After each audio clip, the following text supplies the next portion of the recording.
Welcome back to the Final Fantasy Tactics All Oracles Challenge, recorded here in December of 2021. Today we are heading to the Araguay Woods battle. This is where we are going to be fighting a bunch of gobos. Bunch of goblins who are attacking Boko. Boko, our Choka Bro, who first popped up in Final Fantasy V as a very important, not really, story character in that game. Cool, we get to see Boko again here. First appeared in this game with Ygraf. Boko was Ygraf's companion all the way back in the Fahavam Plains Windmill Shed battle. I've got 6 goblins there, and Boko is a guest. This is one where you have a choice to either try to save Boko, or you can just try to defeat all enemies. I will, in these kinds of battles, especially with this party makeup right here, I can't really defend other characters very well with these guys. So we're just going to go for trying to end this battle, fighting these guys if we can. Boko will try to join us at the end. That's okay. So Agrius and Gafgarian, I'm trying to actually build them up to Oracle. It's kind of tricky because you don't get a lot of choice about how much JP they gain. So Gafgarian there is a priest right now. I'm trying to see, like, if he picks up enough for an Oracle, I will. I'll make him one, even though in another battle or two he's going to be leaving us. But I am trying to not. I'm trying to not take advantage of their really good abilities. Normally these battles are trivial because you have access to both Agrius and Gafgarian's really, really powerful sword skills. Agrius herself, I believe, is already an Oracle because she came into the party with enough JP as a priest, I think, to either almost become an Oracle by herself, or maybe she needed 1 battle's worth of JP to get to level 2.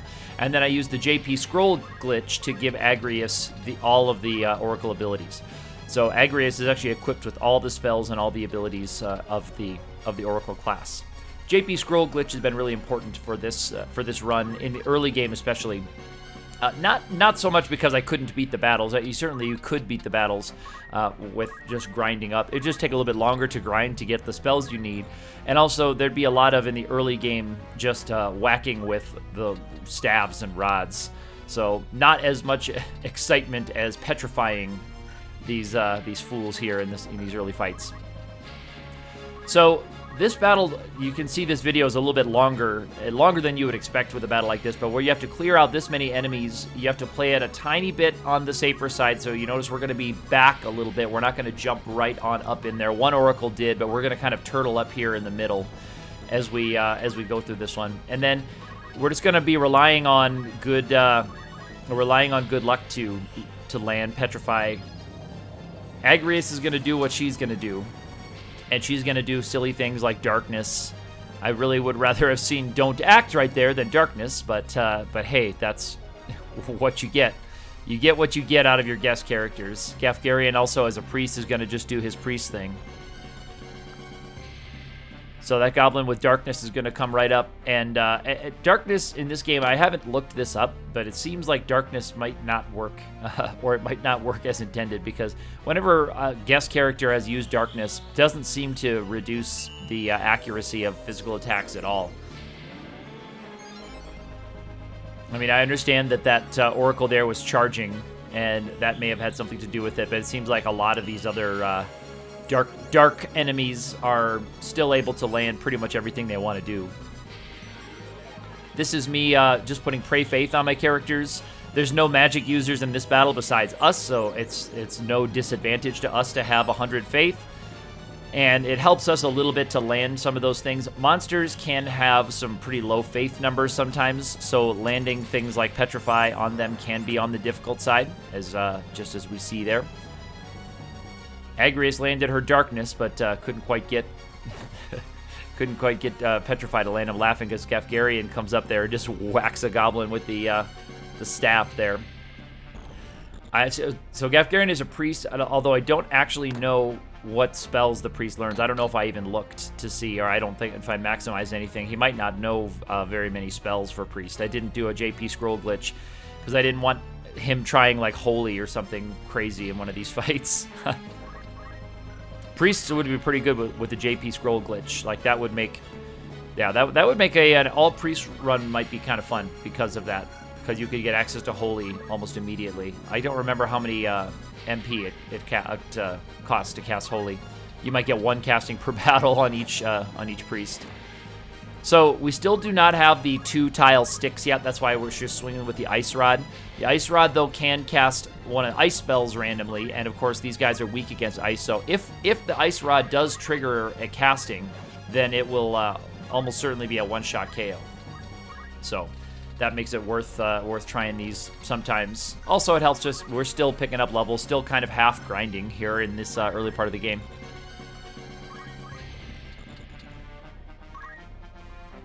So far, I haven't used Sleep much in this battle. Sleep's going to become a really good one for me, especially in random battles. These ones might be a little bit trickier if you've got bigger groups of enemies, because they will wake each other up. They will go over and attack each other to wake each other up. And so here I'm trying to actually land Pray Faith on this Goblin. So I'm trying to give the Goblin the Faith status that will allow it to be more likely to be hit. So if both my caster and the Goblin are in 100% Faith status, that brings Petrify up much, much, much higher to land. So this is me just kind of playing around a little bit, I would say. I'm not actually trying to end this fight as efficiently as possible right here. I'm just looking at some things. We're still in the early part of the game. I know it's in Chapter 2 already. But some of these lessons I'll need to know for later. Certain kinds of enemies that might have really low faith, I'm just trying it out. And yeah, these goblins are doing a lot of damage to our characters who are charging. They've got good move and good speed. Our guys are not very not very fast, let's say. All right, so that goblin is in Faith status. So landing most things should be a lot easier, although Confusion there still did not land from Agrius. And Boko not going for the cure. Boko's just going for the physical attack. That's one way to go about things. Boko really could just stand there and do cure all the time. So this goblins are doing tackle.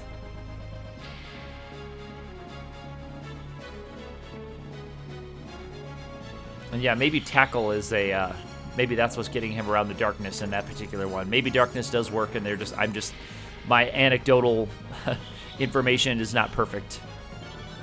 I just don't use it much. There's Gafgarian casting. I think that might be Cure or Cure 2 maybe on himself. Cool. Keeping himself alive to swing his shillelagh another day. There's Boko getting a counterattack in on that Black Goblin. So that Black Goblin's already going to get pretty low. Maybe Boko will take care of that Black Goblin by itself. All right, so it looks like we are charging something on that Black Gobbo up there. I'm looking at when Petrify will go off. Petrify is a pretty slow spell, as you can see. So I'm looking to see what I can do there. 67% is pretty good. I can't remember if that's the Goblin that's in Fate status or not, but that's certainly higher than what a lot of the other Petrified chances are. I'm starting also to pick up enough MP on my move MP up to like almost fully recover some of these more expensive spells in 2 moves-ish.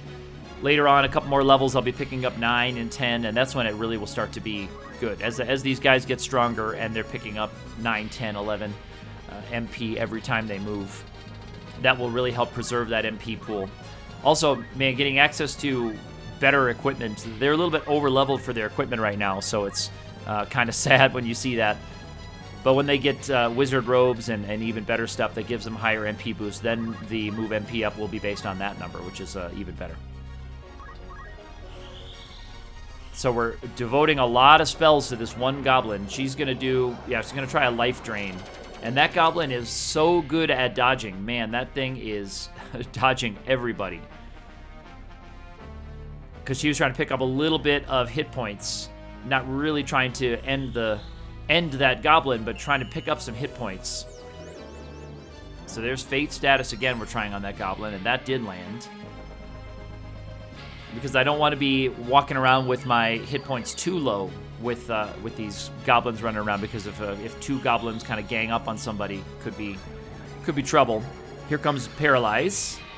And yes, that Black Goblin is in Don't Act status, so very cool. I don't know if that goblin will move away or if it'll just stay there and keep Boko blocked in. It might just do that. So there's Gafgarian picking up a level. Way to go, Gaff. Way to go, Gaff. So So I guess, yeah, Gaff could be an Oracle coming up soon. But this is what I'm talking about here. If I've got somebody charging, these goblins are going to be getting turns, and so I don't want anybody's hit points to be too low. So going for a hit point drain would be probably a good thing in general to try to get a little bit out of these guys, but instead we just keep missing petrifies. I wonder how many hit points or end points we have put into this goblin. There's 32 right there with those 2 missed petrifies. We had a missed life drain on that thing before. What's Agrius going to do? She's going to try to petrify. We've had a lot of 60+% petrifies, but that's just, it goes to show you that 2 out of 3 chances definitely not guaranteed, even if you have 3, 4, 5 swings at it. So that would be your reason why, there we go, that petrify is looking better, 87, but still 87 is not 100. 87 is not 100. Okay, Ramza, is he going to be confident that that petrify is going to land? Is he going to start moving over? Yeah, it looks like he's going to start moving towards the other side of the battle. Gafgarian himself has got 2 goblins completely occupied over there with him. So that's been nice. He's just over there messing around with two goblins on the other side of the battle. Boko has been keeping that black goblin entertained. I think I may have chosen sleep there. I actually missed what I put in the menu. Sleep has a higher vertical tolerance than does don't act.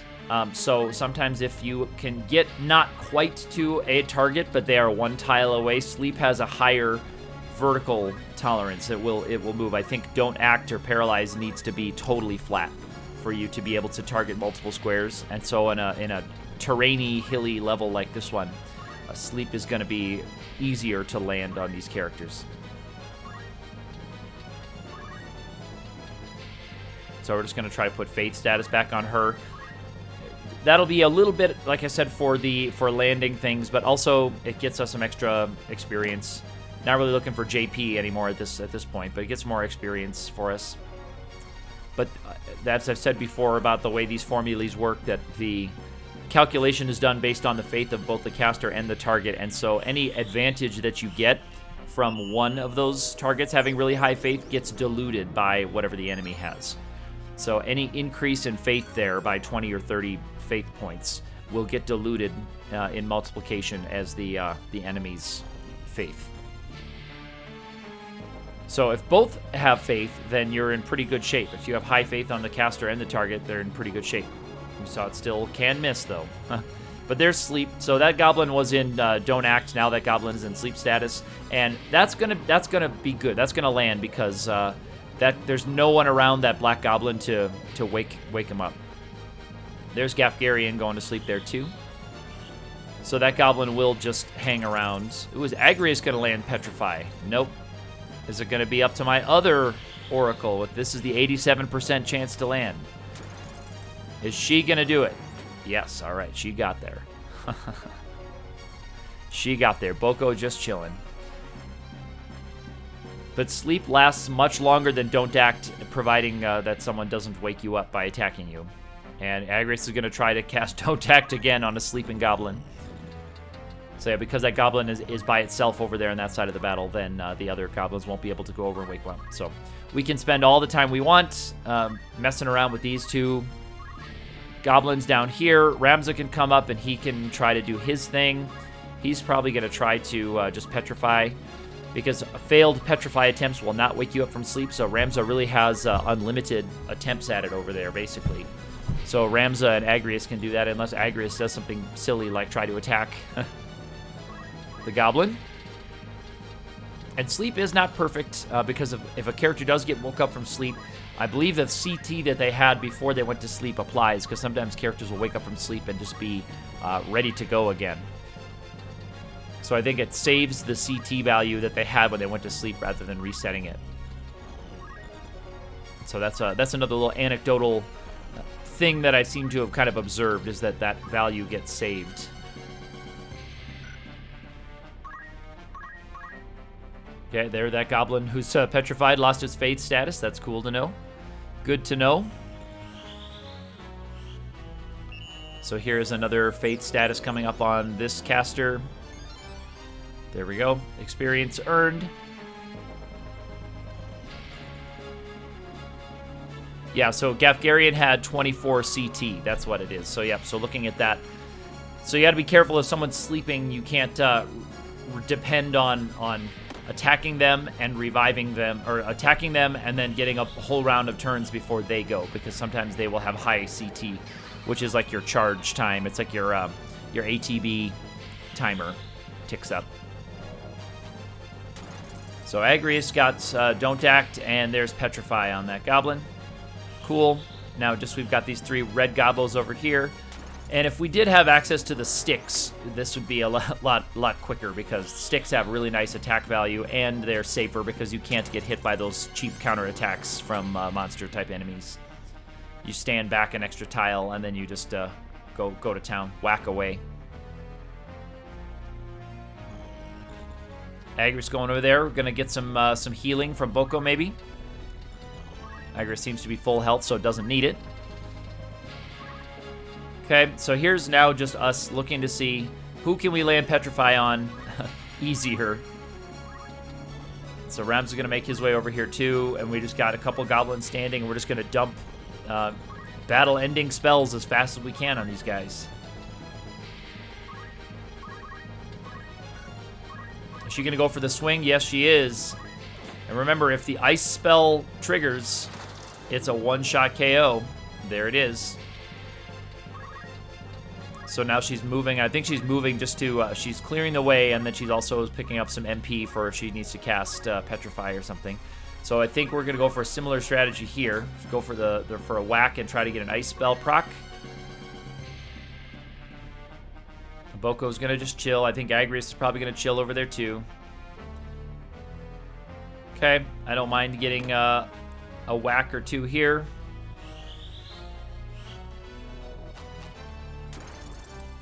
We'll see if we can land that Petrify and finish this one up. Not yet. So you've seen a lot of them missed, and as like I said, these monsters can be on the harder side to hit. Ramses failed because he was targeting the goblin that got taken out by the ice spell. RIP. And here's another one. I think we're just going to go for maybe the stick strategy. Okay, so no stick strategy there. Ramza can't quite get into stick range, so here we go.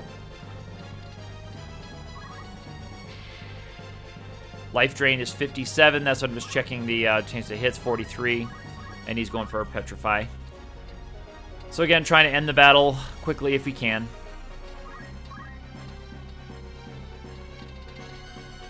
I haven't really used Zombie yet with this group. I should try that and see what Zombie does to some random enemies. I should try the full spectrum of abilities of the Oracle. So there was a swing and a miss right there. It's okay. Agri is still chilling over there with Boko. I guess we could have saved Boko because Boko was able to keep himself alive. That's not always the case.